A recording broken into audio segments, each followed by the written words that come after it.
Hello, my future empty nest friend. I am so excited to have you back here. We are in day or lesson 6.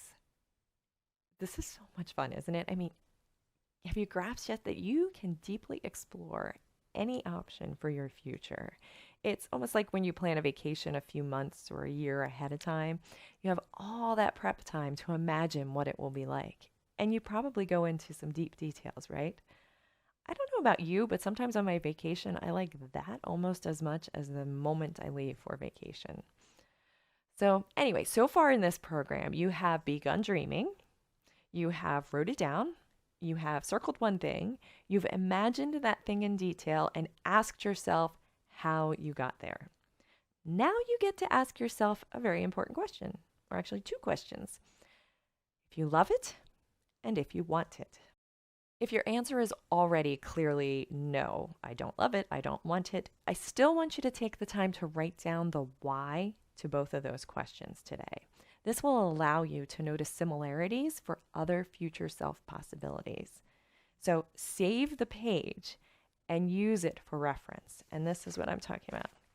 So a little check mark and write it here. And the reason I have it here is I want you to get in the habit of saving it if you're still exploring. Just because we did this exercise doesn't mean that your brain and your mind will never have the thought of that circled thing again, right?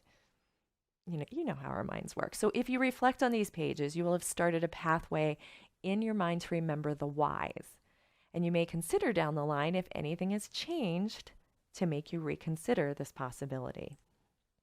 So if your answer is yes, I love it, and yes, I want it, congratulations, you have found one possibility for your future self. Whether your answer was yes or no to both questions, you aren't done. You have one more important day to do, and it is important. Be sure to sit with your answers to these questions today. And in the next lesson, we are going to up the discovery of this future version of yourself.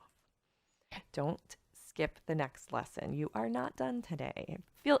Totally could feel that way, but you're not. The next one's really important. Remember, you're worth this time. You've made it this far, and you are completely worth this exploration. You've done great work. See you tomorrow, my future-minded empty nest friend.